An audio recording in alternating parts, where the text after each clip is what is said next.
A figura do prefeito comunitário, às vezes, é confundida por muita gente com a função do executivo municipal. Neste último bloco, vamos saber se uma atividade deste tipo não tira os poderes do prefeito de uma cidade. O adágio popular, duas cabeças pensam melhor do que uma, ajuda a definir se essa atividade seria semelhante à de um mini-prefeito ou de um líder comunitário. E, bueno, em algum momento houve essa discussão, né? Tanto é que você falou, gente enciumada, o povo não entendia, teve que reformular. Na verdade, as pessoas ainda hoje pensam que o prefeito comunitário é um prefeito de uma cidade, que tem toda uma estrutura financeira, toda uma equipe de auxiliares que são remunerados. E essa confusão na cabeça das pessoas, até hoje a gente não conseguiu ainda tirar, ou fazer com que ele compreendesse que um prefeito comunitário é um líder comunitário. Por quê?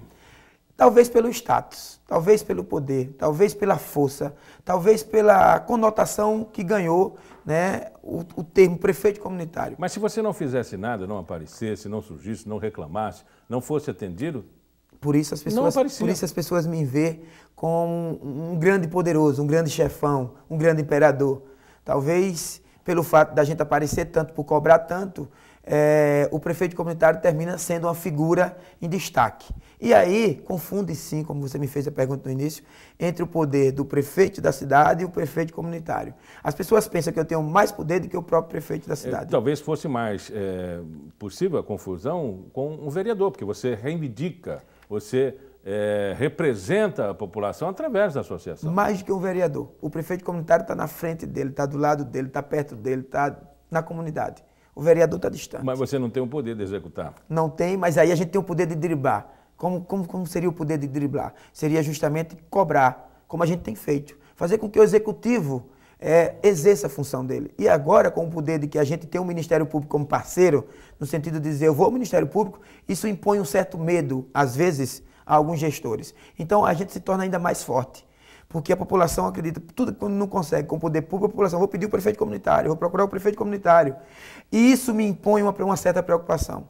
E uma responsabilidade. Uma responsabilidade. Porque quando a pessoa diz, eu não consegui a vaga de escola, eu vou procurar o prefeito comunitário. Eu não consigo pegar ficha no posto de saúde, eu vou procurar o prefeito comunitário. Então você seria a esperança, a associação, através da representação do presidente, do prefeito, seria a esperança, a exemplo do que o povo pensa a respeito do poder. Do poder do prefeito comunitário. A gente se tornou assim, não foi algo imposto, foi um processo natural.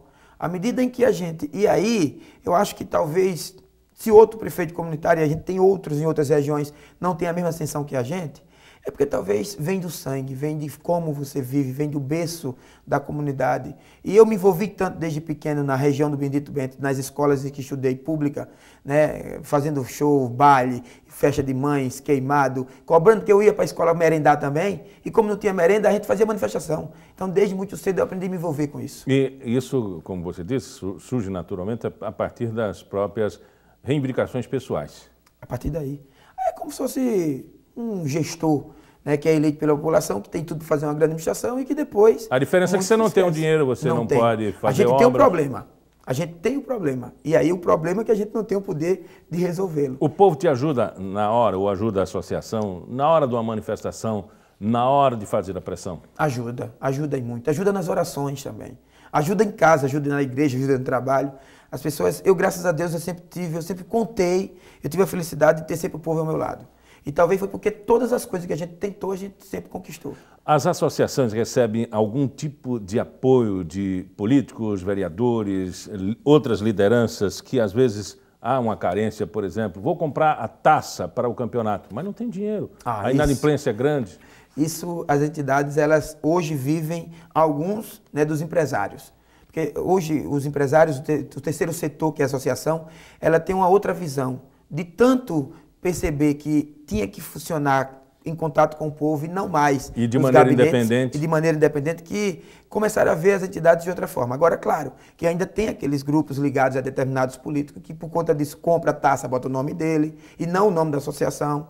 Hoje tudo que a gente faz no Benedito Bento, a gente bota o nome da Prefeitura Comunitária. A Prefeitura Comunitária, embora o povo ligou, o Silvânio Barbosa, a Prefeitura Benedito.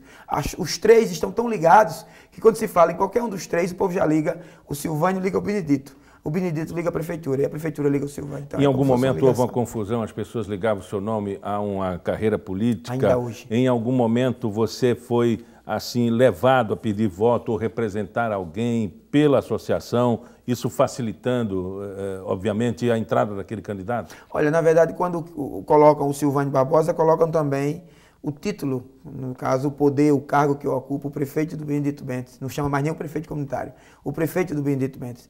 E muitas vezes nós já, ainda enquanto maturidade, enquanto muito novo no processo, ainda me deixei levar por alguns, mas logo depois eu consegui tomar a rédea e comandar, né, com a nossa própria equipe, com o nosso próprio grupo de colaboradores, de pessoas. O diferencial disso tudo é que essa equipe que nos acompanha são policiais militares, professores, agentes de saúde, são profissionais de um serviço público, profissionais de uma vida privada, são professores, são pessoas anônimas, pessoas que não almejam o processo político, são pessoas políticas, porque todos nós somos políticos por natureza. Agora, na verdade, que há um envolvimento grande deles nesse processo, e aí nos dá um fortalecimento. As pessoas dizem, poxa, como é que o Silvânio consegue fazer a festa das mães? A gente tem equipes, tem pessoas que se desdobram, como é que consegue manter uma academia, uma ATI, uma terceira, né, um grupo de terceira idade com 400 pessoas, porque o Cidelano que coordena esse processo e tantas outras pessoas que o auxiliam, são 7 professores formados na parte de educação física. Como conseguem fazer isso? Voluntários. Amigos, parceiros, voluntariedade e força de vontade. Em algum momento, você, enquanto prefeito comunitário e até em uma atividade política, conforme você mesmo dimensionou dessa maneira, recebeu pedidos, aqueles pedidos que são feitos a políticos, naquele costume do vício, do...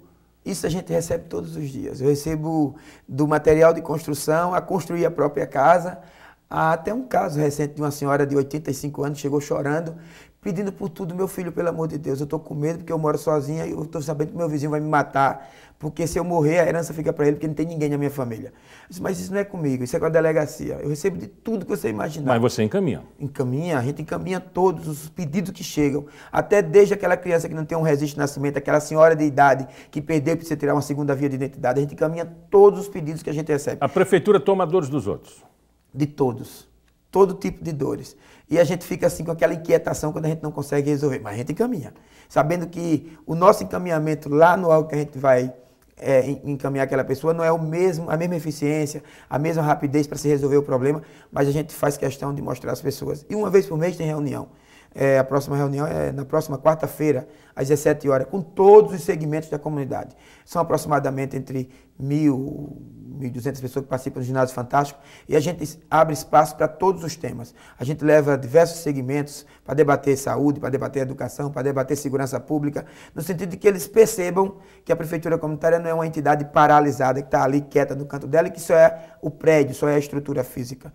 E também tem que entender que não é só o Silvânio. O Silvânio é o gestor. Eu estou no comando, mas existe um monte de pessoas que podem fazer e dar dinamismo às mesmas coisas que a gente procura fazer no medida do possível. Como está o Benedito Bentes hoje, no atendimento à população? Inchado. O Benedito Bentes está inchado em tamanho, mas não organizado. Por que você diria isso? Silvânio, por que tamanho não organizado? Porque o Benedito Bentes não foi pensado, programado para, depois de 86, quando foi inaugurado, 10 anos depois. E aí 20 anos depois. E hoje, 26 anos depois. A começar pela pista de acesso ao Benedito Bentes, 28 anos de existência. Porque em 84 começaram a construir a pista. Em 86 concluíram o conjunto. De lá para cá a pista sofreu remendo. Se você entrar naquela pista do Benedito Bentes, até o shopping ela é bem feita. Do shopping diante não tem sinalização horizontal, vertical, não há ciclovia, não há encostamento. Então não há uma condição adequada de receber a nossa população de ciclistas, carroceiros, de veículos, enfim, todos que se dependem dela para se locomover. A região dentro do bairro, hoje com 27 conjuntos habitacionais, com 16 grotas e uma favela. Nós temos uma área que precisa de políticas públicas de saúde, políticas de educação. Nunca se houve no Benedito Bentes uma regularização fundiária, porque nós temos mais de 30 mil casas, mais de 30 mil habitantes morando nas grotas. São áreas de beira de encosta, áreas no abismo, área no buraco. E fizeram algumas casas, na época, de 86 para cá, para levar pessoas da beira da lagoa, da cidade de Lona, do Eustáquio, do Canaã, do Ouro Preto. É descobrindo um santo para cobrir outro. Tira-se daqui de baixo para botar lá para o Benedito Bentes. Como se os de lá do Benedito Bentes não precisassem de moradia. O Benedito Bentes seria um caos? O Benedito Bentes seria uma madrasta que recebe os filhos dos outros para cuidar. E no atendimento à população? Precário. Precário porque a gente teria, por exemplo, você quer que trabalharia a segurança pública, essa onda de violência, por que esse tráfico de droga cresce tão rápido? Porque as crianças são aliciadas, porque há uma mutilação, né, de muitos adolescentes mortos, arrancando braço, mulheres arrancando cabeça. Isso é a experiência da nossa comunidade, Silvano, de convivência minha. A experiência do Benedito Bentes é a experiência da convivência comunitária e a experiência de associações e de prefeitura. Se não houvesse associação ou prefeitura comunitária, como seria o Benedito Bentes? Um caos. Estaríamos pior. Se o Benedito Bentes não tivesse esse monte de associação, hoje o índice de exclusão social chegaria a mais de 80%. Porque a baixa pobreza que atinge a região hoje, com os nossos serviços de tantas associações, de tantas entidades, cada uma tem o seu papel. Cada uma tem a sua contribuição na comunidade. Do pequeno ao menor. Daquele que funciona na sua casa ou aquele que funciona em um pequeno espaço. Aquele que funciona numa cabana. Então, se não fossem esses líderes, se não fossem as igrejas, se não fossem os parceiros, se não fossem as pessoas que voluntariamente ainda desenvolvem algum tipo de trabalho social, o Benedito Bentes estaria um caos. Um caos no aspecto de segurança, de educação, de saúde, de emprego e de geração de emprego que não existe naquela região. Qualificação que não há na área.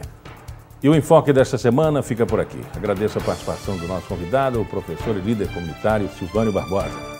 E obrigado por sua companhia. Lembre-se, na próxima semana voltamos a nos encontrar. Uma ótima noite. Até lá. Tchau.